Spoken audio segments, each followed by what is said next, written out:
want to see if I got the point here. A public library is supported by public dollars. Does that make sense? Yes. Okay, are you telling taxpayers of this country just shut up? Is all you worry about is your kids don't have a voice about how your taxpayer dollars are being spent and what kind of community you're living in here? Because you're a parent and you don't let your $3 read something, is it possible that the other things, that the books in question may hurt the community in the eyes of parents? Can a parent, a taxpayer, complain under this theory, or should they just shut up? I would make the exact argument you are. This is about parents No, making we're decisions. not making the same argument. My argument is you just said, if you've got kids, you police your kids. Otherwise, just shut up and trust the library system, the school system. Let them decide for your community. I completely, totally reject that. I don't have any kids, should I shut up? I pay taxes. When you have a public library and you have a board, somebody decides what books to go in or what not to go in, lend your voice to the cause. It's okay to speak out for your community. Cameron, you have an advocacy group in Texas, right? That is correct. And you have every right to do that. You can advocate for your point of view, and somebody in Texas has to decide who wins. But never shut up. Never be quiet. My point is, the theory of this case is parents have a very limited role in life. Apparently, taxpayers have a very limited role in this area. You're paying money to run these libraries. I mean, you're getting money from taxpayers. They should speak up. Ms. Knox, you said, is it unconstitutional for a parent to go to a school board or a public library and complain? Thank you for giving me the chance to respond. Actually, almost all libraries have in their policies something called a request for reconsideration that allows parents or interested community members to object or say what they would like to have changed in a library collection. I think what's important to remember is that this is a collective decision. It's not just one person who gets to say what is in a library collection. I'm not arguing with you. Somebody has to decide. But the point is the individual here, the individual taxpayer, the individual parent. There's an effort in this country to shut you up. Ms. Neely, are you going to shut up? We will absolutely not shut up. I am here on behalf of more than 10,000 members of Parents Defending Education who want to have a voice in their children's education. Yet they, every time they speak up, are mocked, are shamed, are intimidated and silenced and bullied by elected officials and community members who do not want them to speak up, who are told that they are book burners, who are ashamed of that. And you know what? We will not stop, because after COVID, we had a window into what our children were learning or were not learning, and we were disappointed by that. So parents have not stopped, and they will not stop advocating for their children, because the gatekeepers, be it the teachers' unions or anyone else, has shown that they do not have our children's best interest at heart. They have their money and their power structure at heart at the end of the day. Mr. Eaton, is it your testimony there's an organized effort in this country to push ideas, books, literature, through the public school system and libraries that has a very strong political agenda behind it? Is that what you're telling us? I think it's pretty clear that that is what is going on, yes, sir. Yeah, and if you don't see that, you're blind.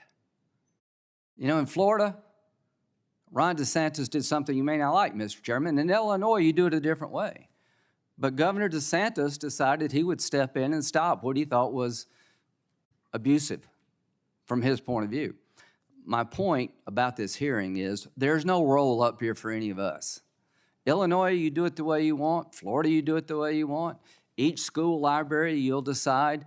But the day that a parent, a concerned citizen, can't come forward and say, I object, without being humiliated, is a bad day for America. And there's nothing in the Constitution preventing everybody in this country from having a say to express yourself, to try to mold the community in a way that you think is better.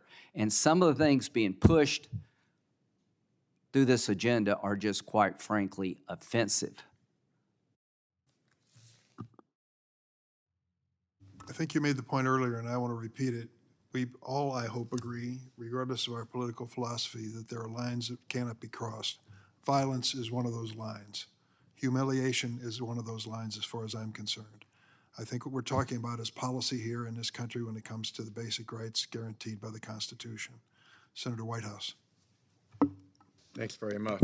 My question is going to be for Secretary Janulis.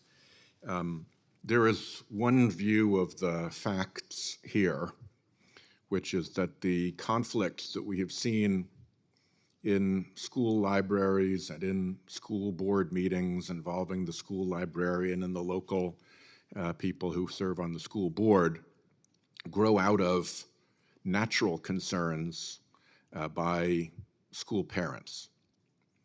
There is also significant reporting suggesting that national groups funded by right-wing organizations, fueled by dark money, using people who have no child in the school and may not even be from the state, come into town and mount a surprise attack on local people like a school librarian, people who work in the school, people who serve on the school committee, who are just local people trying to serve the school and who don't have any preparation for dealing with that kind of sudden disruption and political attack, particularly one that is well-scripted, well-financed, and basically comes in like an out-of-state artillery barrage on the unsuspecting school.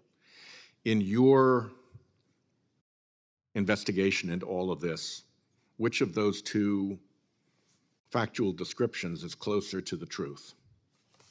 Thank you, Senator. We have seen, heard, and read about instances where right-wing groups, extremist groups, are trying to shut down or censor a certain book, access to certain books, which is why, again, our legislation is so very important, to protect librarians and their ability to determine what books belong in circulation.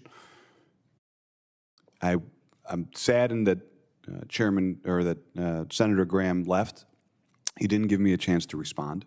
And this whole notion that protecting the right to read and fighting against censorship is somehow anti-parent is one of the most ludicrous arguments I've ever heard.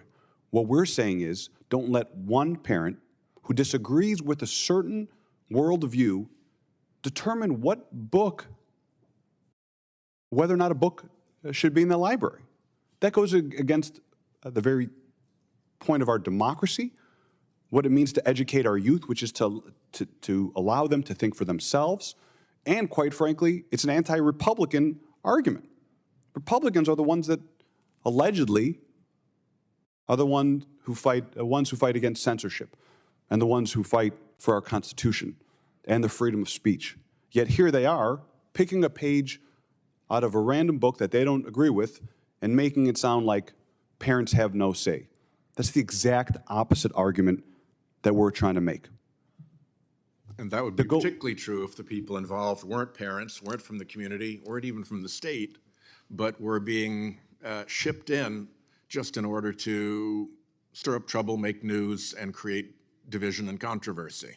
That's 100% correct. Let me ask consent that an article by a very good reporter named Amanda Milkovich, who covers Rhode Island for the Boston Globe, be made a matter of record. It's entitled "Libraries Face Increased Attempts to Ban Books," and it's quite a comprehensive piece of coverage about the way in which this movement has appeared in Rhode Island to make its points, I guess I'd say would be the nice way to say it. Thank you very much.